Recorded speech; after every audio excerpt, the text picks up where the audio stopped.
Maris, this is temporary, CEO Richard said, smiling like he'd just handed me a favor.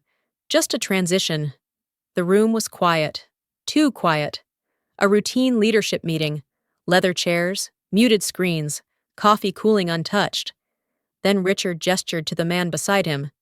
Everyone, meet Evan, my son, the future of this company. I didn't look at Evan right away. 30, confident for no reason, dressed like authority could be purchased. He nodded at the room. Then at me. Like I was part of the furniture. The following story is a dramatized narrative. Certain details have been fictionalized and enhanced for storytelling and educational purposes. This content is created using AI to explore workplace dynamics and emotional experiences. If this kind of story isn't for you, please feel free to step away. Rest well, and take care of yourself. I had been director of operations for 9 years. I built the systems that kept contracts compliant, risks contained, and crises invisible. When things broke, I fixed them quietly. Richard knew that. He just didn't respect it. Evan will oversee operations for a while. Richard continued. Fresh perspective. He finally looked at me. You'll support him. Show him how things work. Support him. Evan leaned forward, grinning. I don't want to get lost in details. He said, leadership is about vision. I felt it then, the pressure behind my eyes, the instinct to correct him. But the room was watching. I said nothing. Executives avoided my gaze. No one objected. Silence spread, thick and uncomfortable. But Richard mistook it for agreement. Evan tapped his tablet, scrolling through systems he didn't understand. We'll start making changes immediately, he said. That was the moment it crystallized. This wasn't mentorship. This wasn't temporary. This was removal wrapped in family pride, and everyone knew it. I closed my notebook slowly, the sound sharp in the stillness, and realized I had just been replaced without ever being fired. In plain sight, deliberately, publicly, and without a single vote from anyone present there. Take a breath with me for a moment. How are you feeling right now, if you can? Set a small act of care beside you. Maybe place fresh flowers nearby, or stretch your shoulders before we go on. Tell me where you're listening from. I'd really like to know who's sitting with me in this moment. And if stories like this speak to you, consider subscribing because what happened next didn't unfold loudly. It unfolded precisely. After the meeting, I sat at my desk and let memory do what anger wouldn't. I remembered the recession year when half our contracts collapsed and Richard called me at midnight, asking me to rebuild schedules by morning. I remembered the audit that should have shut us down, the one I neutralized with clean documentation and favors owed. When systems failed, I didn't escalate. I solved, quietly. That silence was my mistake. Richard relied on me the way men rely on foundations necessary.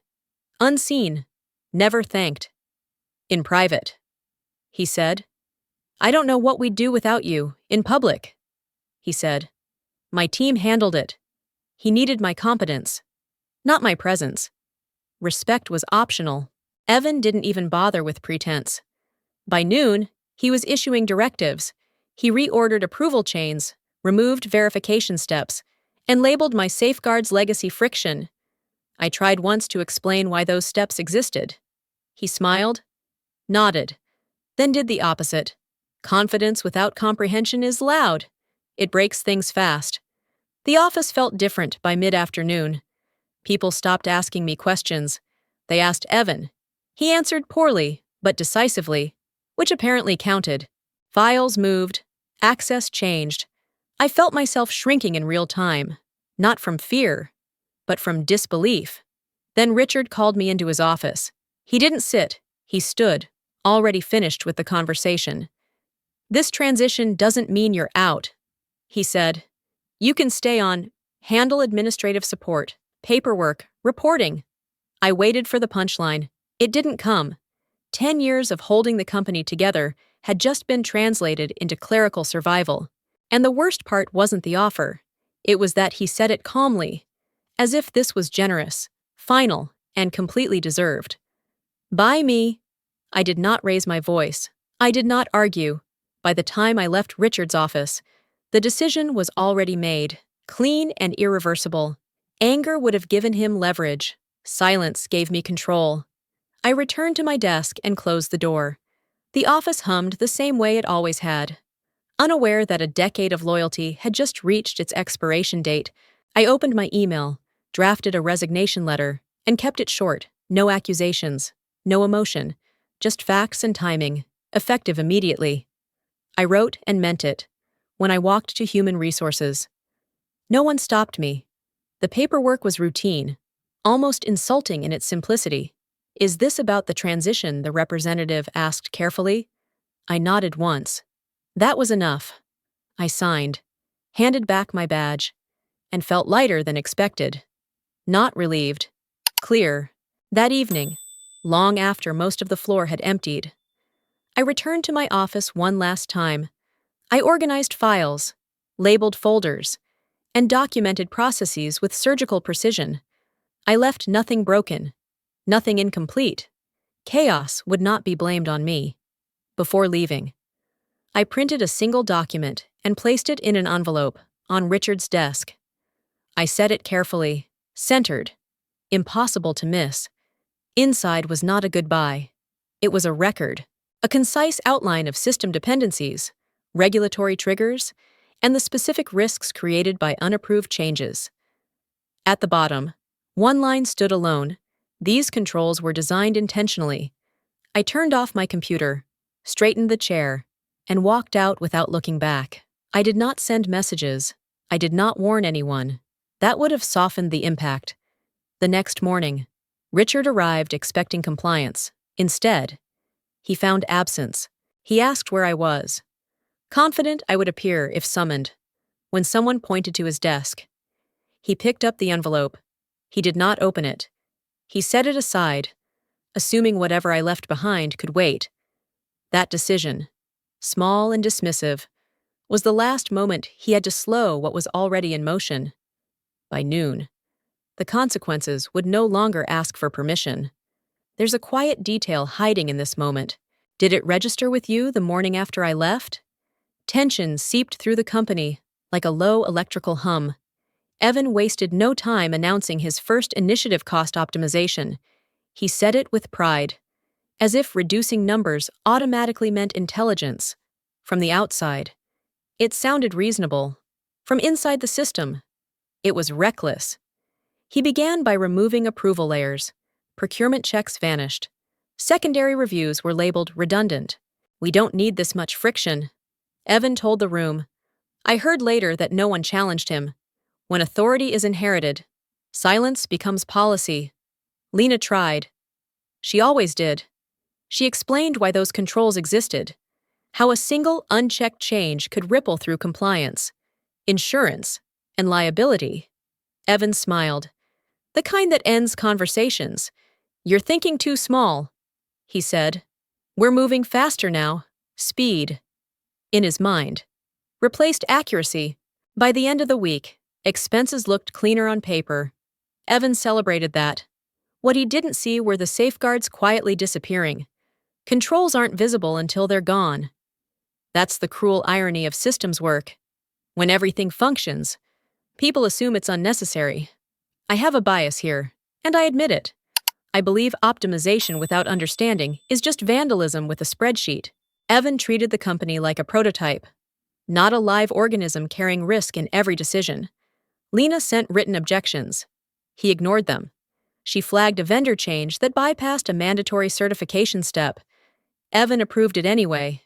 "It's a minor substitution." He wrote, "Minor is a dangerous word."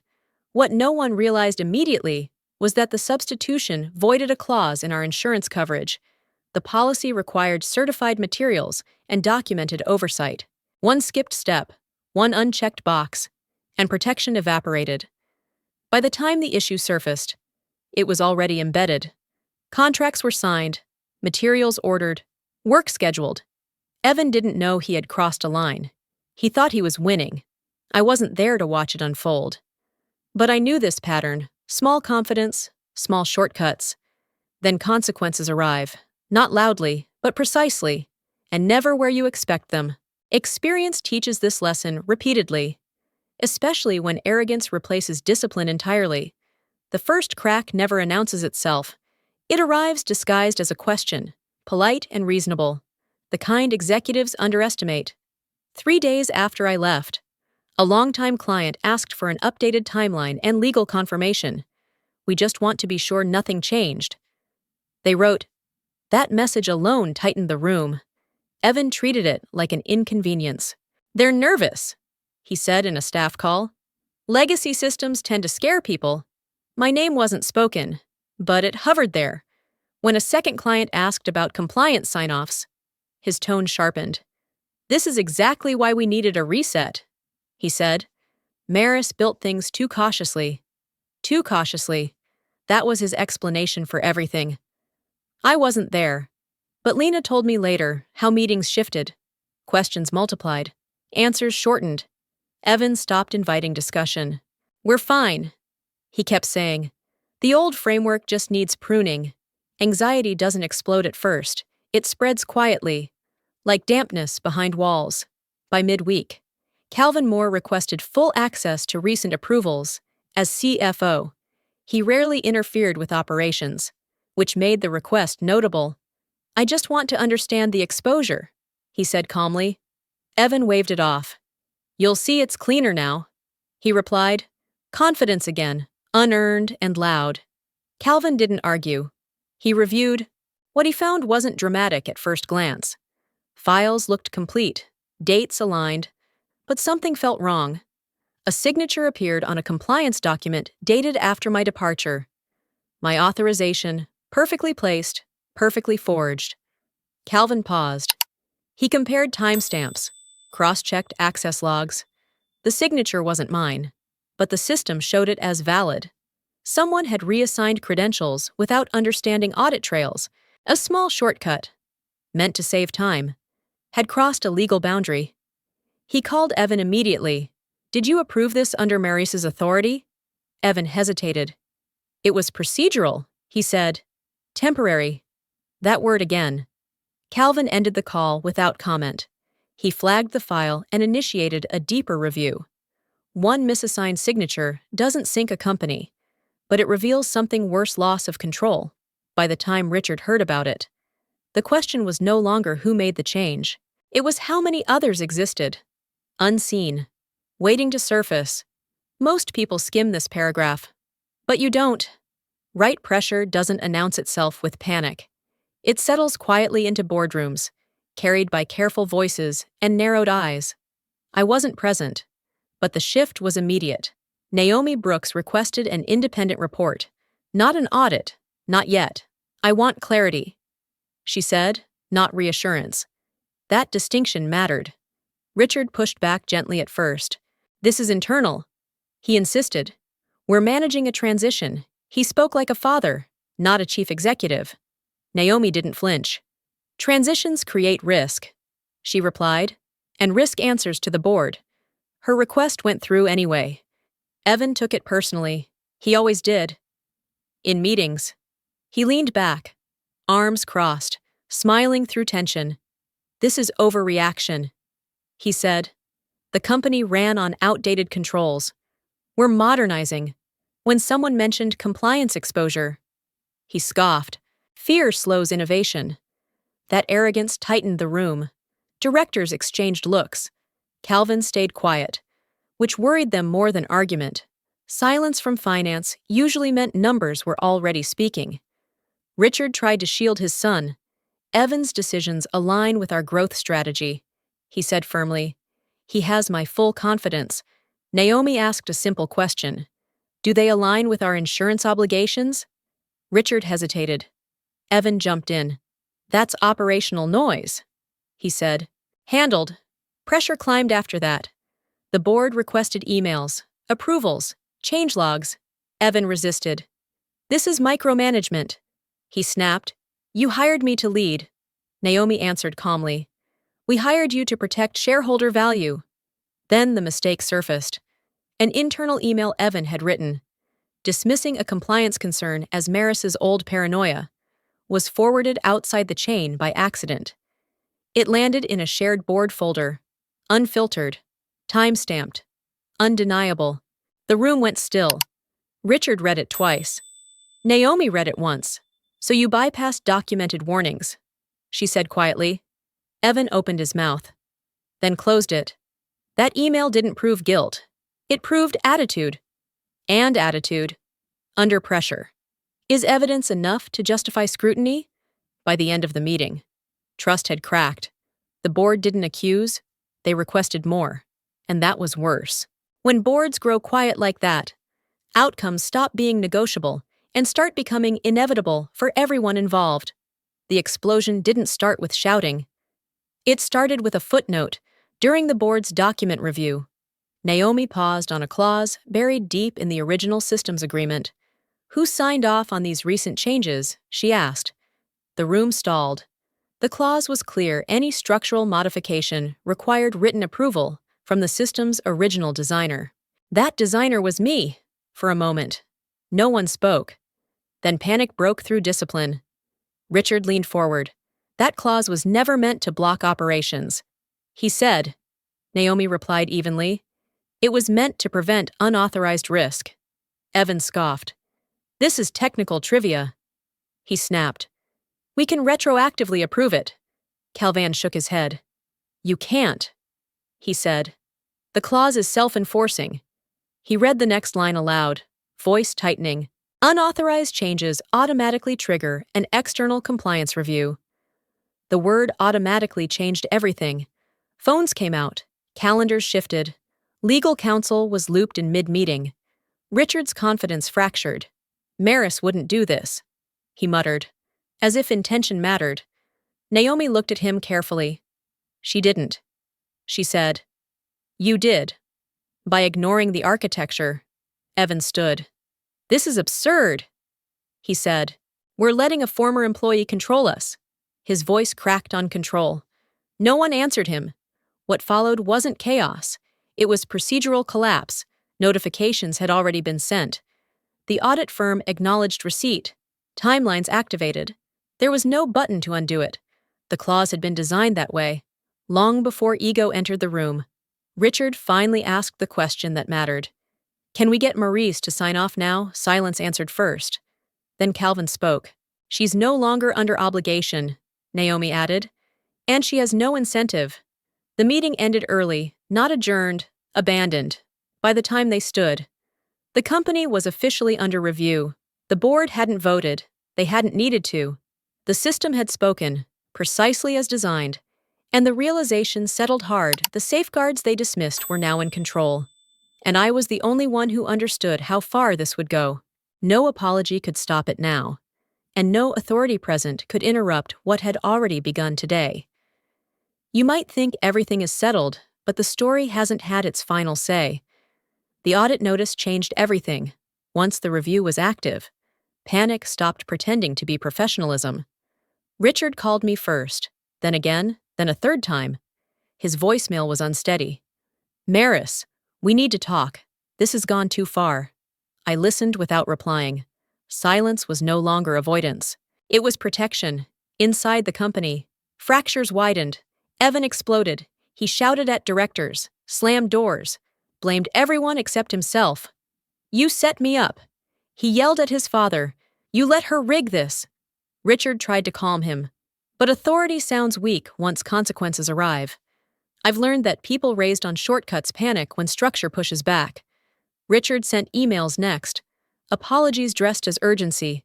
Promises dressed as regret. "We can fix this together," he wrote. He still believed control was something he could reclaim with permission. He never understood that systems don't respond to pleading. Departments split quietly. Lena refused to approve changes without legal review. Others followed her lead. A few sided with Evan, mostly out of fear. Meetings ended early. Decisions stalled. No one wanted their name attached to the next mistake. By evening, the board convened again. Naomi didn't raise her voice. She didn't need to. "This situation requires distance," she said. "Effective immediately. Richard will step back from operational authority during the review." The word "step back" landed like a verdict. Richard protested. "I built this company. he said. Naomi nodded. And you put it at risk. That ended it. I found out later through a single message from Calvin. They've limited his access. Nothing dramatic, just fact. The irony stayed with me. Richard broke first. Not because of punishment, but because the system removed his ability to interfere. Evan lost his shield. The company lost its illusion of family rule. And for the first time since I left, I felt something loosen inside me. Not satisfaction, resolution. Collapse doesn't always look violent. Sometimes it looks like power quietly being taken away. I understood then that stepping away had forced truth forward. And truth, once exposed, dismantles authority faster than anger ever could inside organizations. The emergency meeting happened after sunset, when decisions stopped pretending to be collaborative. I wasn't in the room, but I could picture it clearly. Dim lights, phones silenced, voices lower than usual. This wasn't strategy. This was containment. Naomi opened without ceremony. We're past mitigation, she said. We're here to decide outcomes. No one interrupted her. Evan tried once. This is an overreaction, he insisted. The audit hasn't even concluded. His voice carried defiance, not credibility. Calvin answered him calmly. Audits don't need conclusions to justify removing risk. Richard spoke next. Slower than I'd ever heard him. He defended his son with familiar phrases. Learning curve, growing pains, vision. Naomi listened, then asked, Do you accept responsibility for authorizing unchecked changes? Richard hesitated. That pause did more damage than denial ever could. The vote came quickly. Evan was removed from his role, effective immediately. No appeal, no transition, just a line drawn. Evan stood, face flushed, looking for support that didn't come. You're making a mistake, he said. Naomi replied. We're correcting one. Then Richard's turn. The board didn't fire him. They forced retirement. Early, mandatory, framed as dignity. He objected once. This is my company. Naomi corrected him. It was, tonight. It's a liability. By the time the meeting ended, control had shifted completely, but the final decision hadn't been addressed yet. Naomi cleared her throat. We need operational continuity, she said. Effective oversight, from someone who understands the architecture. My name surfaced without ceremony. Consultant, external, contract-based, limited scope, high authority. I read the message later that night. No apology, no invitation to return. Just terms. I accepted. Not because I missed the company, but because justice, when it's cold and procedural, works best from the outside. I would advise, I would document, I would not belong. And that distance ensured the system I designed would finally be respected, because no one in that room had the power to ignore it anymore. Freedom didn't arrive loudly. It settled in once I declined the offer to return full-time. Naomi understood immediately. We need your oversight, not your presence, she said. That was exactly right. I agreed to a contract, nothing more. Defined scope, defined authority, defined end date. Working from the outside changed everything. I wasn't managing people or politics anymore. I was managing facts. Every recommendation was documented. Every risk was logged. Emotion never entered the equation. Contracts don't respond to pressure, and neither did I. The company survived the audit. Barely. Projects resumed under stricter controls. Insurance was reinstated. The board followed procedure like scripture. What didn't survive was the Hale dynasty. Evan was gone. Richard retired quietly. His name removed from daily conversation like an outdated policy. I felt no triumph watching it happen. Justice doesn't need celebration. It needs distance. Control without attachment is the cleanest form of power I know. When my contract ended, I didn't renew. Instead, I accepted a call from a competitor who had been observing everything unfold. They didn't ask about drama.